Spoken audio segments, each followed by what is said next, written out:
El Santo del Día. San Pío X, Papa, 21 de agosto.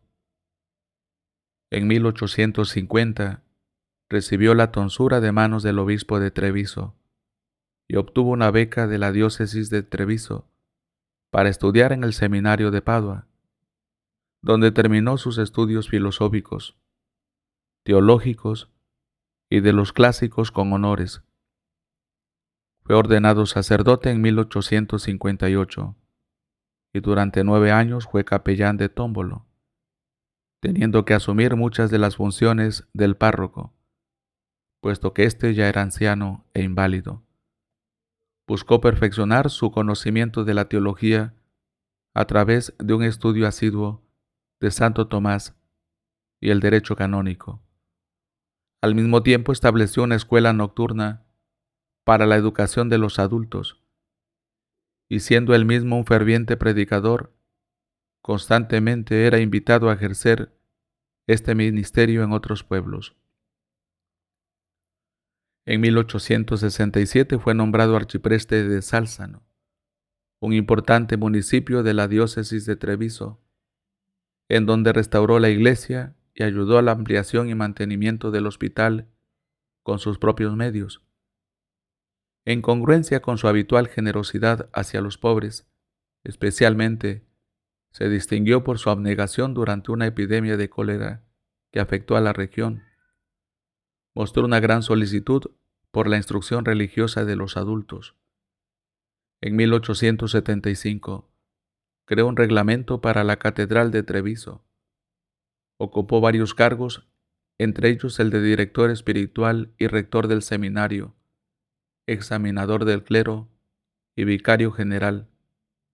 Más aún hizo posible que los estudiantes de escuelas públicas recibieran instrucción religiosa.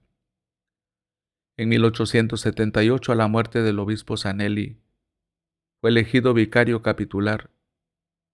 El 10 de noviembre de 1884 fue nombrado obispo de Mantua, en ese entonces una sede muy problemática, y fue consagrado el 20 de noviembre. Su principal preocupación en su nuevo cargo fue la formación del clero en el seminario, donde por varios años enseñó teología dogmática y durante un año teología moral. Deseaba seguir el método y la teología de Santo Tomás, y a muchos de los estudiantes más pobres les regaló copias de la Suma Teológica. A la vez cultivó el canto gregoriano en compañía de los seminaristas. La administración temporal de la sede le impuso grandes sacrificios. En 1887 celebró un sínodo diocesano. Mediante su asistencia en el confesionario, dio ejemplo de celo pastoral. La Organización Católica de Italia, conocida entonces como la Ópera dei Congressi, encontró en él a un celoso propagandista desde su ministerio en Sálzano. En el consistorio secreto celebrado en junio de 1893, León XIII lo creó cardenal, con el título de San Bernardo de las Termas, y en el consistorio público 3 días más tarde fue preconizado patriarca de Venecia, conservando mientras tanto el título de administrador apostólico de Mantua. El cardenal Sarto fue obligado a esperar 18 meses antes de tomar posesión de su nueva diócesis, debido a que el gobierno italiano se negaba a otorgar el exequatur, reclamando que el derecho de nominación había sido ejercido por el emperador de Austria. Este asunto fue tratado con amargura en periódicos y panfletos. El gobierno, a manera de represalia, rehusó extender el exequatur a los otros obispos que fueron nombrados durante este tiempo, por lo que el número de sedes vacantes creció a 30. Finalmente el ministro Crispi, habiendo regresado al poder, y la Santa Sede habiendo elevado la misión de Eritrea a la categoría de prefectura apostólica en atención a los capuchinos italianos, motivaron al gobierno a retractarse de su posición original. Esta oposición no fue causada por ninguna objeción contra la persona de Sarto, En Venecia el cardenal encontró un estado de cosas mucho mejor que el que había hallado en Mantua. También allí puso gran atención en el seminario, donde logró establecer la facultad de Derecho Canónico. En 1898 celebró el Sínodo Diocesano, promovió el uso del canto gregoriano y fue gran benefactor de Lorenzo Perosi. Favoreció el trabajo social, especialmente los bancos en las parroquias rurales. Se dio cuenta de los peligros que entrañaban ciertas doctrinas y conductas de algunos cristianos demócratas y se opuso enérgicamente a ellas. El Congreso Eucarístico Internacional de 1897, en el centenario de San Gerardo Sagrero, 1900, la bendición de la primera piedra del nuevo campanario de San Marcos y la capilla conmemorativa en el Monte Grappa, en 1901, fueron eventos que dejaron una profunda impresión en él y en su gente. A la muerte de León XIII, los cardenales se reunieron en cónclave y después de varias votaciones, Giuseppe Sarto fue elegido el 4 de agosto al obtener 55 de 60 votos posibles. Su coronación tuvo lugar el siguiente domingo, 9 de agosto de 1903. En su primera encíclica, deseando revelar hasta cierto punto su programa de trabajo, mencionó el que sería el lema de su pontificado: Instaurare omnia in Cristo. En consecuencia, su mayor atención giró siempre sobre la defensa de los intereses de la Iglesia, pero ante todo sus esfuerzos también se dirigieron a promover la piedad entre los fieles y a fomentar la recepción frecuente de la Sagrada Comunión, y si era posible hacerla diariamente, dispensando a los enfermos de la obligación de ayunar para poder recibir la Sagrada Comunión 2 veces al mes o incluso más. Finalmente, mediante el decreto Juan Singulari, el 15 de agosto de 1910, recomendó que la primera comunión en los niños no se demorara demasiado tiempo después de que alcanzaran la edad de la discreción. Fue por deseo suyo que el Congreso Eucarístico de 1905 se celebró en Roma, mientras que aumentó la solemnidad de los congresos eucarísticos posteriores, mediante el envío de cardenales legados. El 50º aniversario de la proclamación del dogma de la Inmaculada Concepción fue una ocasión que supo aprovechar para impulsar la devoción a María, y el Congreso Mariano, junto con la coronación de la imagen de la Inmaculada Concepción en el coro de la Basílica de San Pedro, fueron una digna culminación de la solemnidad. Fuera como simple capellán, como obispo y como patriarca, Giuseppe Sarto fue siempre un promotor de la música sacra. Como Papa publicó el 22 de noviembre de 1903 un motu propio sobre música sacra en las iglesias, y al mismo tiempo ordenó que el auténtico canto gregoriano se utilizara en todas partes, mientras dispuso que los libros de cantos se imprimieran con el tipo de fuente del Vaticano bajo la supervisión de una comisión especial. En la encíclica Acer Bonimis de abril 15 de 1905, planteó la necesidad de que la instrucción catequética no se limitara a los niños, sino que también fuera dirigida hacia los adultos, dando para ello reglas detalladas, especialmente en lo referente a escuelas adecuadas para la impartición de la instrucción religiosa a los estudiantes de escuelas públicas y aún de universidades. Promovió la publicación de un nuevo catecismo para la diócesis de Roma. Como obispo, su principal preocupación había sido la formación del clero y, de acuerdo con este propósito, una encíclica dirigida al episcopado italiano, en junio 28 de 1906, hacía énfasis en la necesidad de tener mayor cuidado en la ordenación de sacerdotes, llamando la atención de los obispos sobre el hecho de que entre los clérigos más jóvenes se manifestaba cada vez con mayor frecuencia un espíritu de independencia que era una amenaza para la disciplina eclesiástica. En beneficio de los seminarios italianos, ordenó que fueran visitados regularmente por los obispos y promulgó un nuevo programa de estudios que había estado en uso en el seminario romano. Por otra parte, como las diócesis del centro y sur de Italia eran tan pequeñas que sus seminarios respectivos no podían prosperar, Pío X estableció el seminario regional, que es común para las sedes de una región dada. En consecuencia, muchos seminarios pequeños y deficientes fueron cerrados.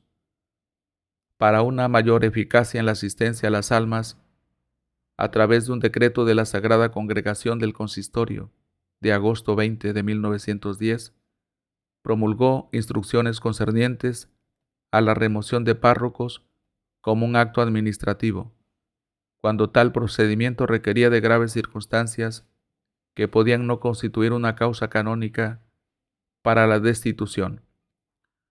Con motivo de la celebración del jubileo de su ordenación sacerdotal, dirigió una carta llena de afecto y prudentes consejos a todo el clero. Por un decreto reciente de noviembre 18 de 1910, el clero había sido impedido de tomar parte en la administración temporal de organizaciones sociales, lo cual era causa frecuente de graves dificultades. Pero por sobre todas las cosas, la principal preocupación del Papa era la pureza de la fe. En varias ocasiones, como en la encíclica con respecto al centenario de San Gregorio Magno, Pío X resaltaba los peligros de ciertos métodos teológicos nuevos, los cuales, basándose en el agnosticismo y el inmanentismo, por fuerza suprimían la doctrina de la fe de sus enseñanzas, de una verdad objetiva, absoluta e inmutable, y más aún, cuando estos métodos se asociaban con una crítica subversiva de las Sagradas Escrituras y de los orígenes del cristianismo.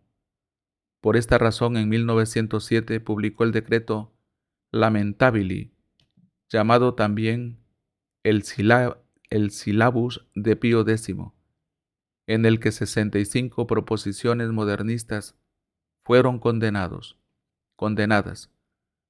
La mayor parte de estas se referían a las Sagradas Escrituras, su inspiración en la doctrina de Jesús y los apóstoles, mientras otras se relacionaban con el dogma, los sacramentos, la primacía del obispo de Roma. Inmediatamente después de eso, el 8 de septiembre de 1907, apareció la famosa encíclica Pascendi, que exponía y condenaba el sistema del modernismo. Este documento hace énfasis sobre el peligro del modernismo en relación con la filosofía apologética, exégesis, historia, liturgia y disciplina, y muestra la contradicción entre esa innovación y la fe tradicional, y finalmente establece reglas por las cuales combatir eficazmente las perniciosas doctrinas en cuestión. Entre las medidas sugeridas, cabe señalar el establecimiento de un cuerpo oficial de censores de libros y la creación de un comité de vigilancia. Posteriormente, mediante el motu propio Sacrorum Amnistitum, Pío X llamó la atención de los interdictos de la encíclica y las disposiciones que habían sido establecidas previamente bajo el pontificado de León XIII sobre la predicación, y sancionó que todos aquellos que ejercieran el sagrado ministerio o quienes enseñaran en institutos eclesiásticos, así como canónigos, superiores del clero regular y aquellos que servían en oficinas eclesiásticas, deberían tomar un juramento en el que se comprometieran a rechazar los errores que eran denunciados en la encíclica o en el decreto Lamentabili. Pío X retomó este asunto vital en otras ocasiones, especialmente en las encíclicas que fueron escritas en conmemoración de San Anselmo el 21 de abril de 1909 y de San Carlos Borromeo el 23 de junio de 1910, en la segunda de las cuales el modernismo reformista fue especialmente condenado. Como el estudio de la Biblia es a la vez el área más importante y más peligrosa de la teología, Pío X deseaba fundar en Roma un centro especial para esos estudios que les diera la garantía inmediata de una ortodoxia incuestionable y un mayor valor científico. En consecuencia, y con el apoyo de todo el mundo católico, se estableció el Pontificio Instituto Bíblico de Roma, bajo la dirección de los jesuitas. Una necesidad sentida durante mucho fue la de codificar la ley canónica, y con la intención de llevarla a cabo, el 19 de marzo de 1904, Pío X creó una congregación especial de cardenales de la que Gasparri, convertido en cardenal, sería el secretario. Las más eminentes autoridades en derecho canónico de todo el mundo colaboraron en la formación del nuevo código, algunas de cuyas prescripciones ya habían sido publicadas, como por ejemplo las modificaciones a la ley del Concilio de Trento en lo referente a los matrimonios secretos, las nuevas reglas para las relaciones diocesanas y para las visitas episcopales ad limina, y la nueva organización de la Curia Romana, Constitución Sapienza y Concilio, de junio 29 de 1908.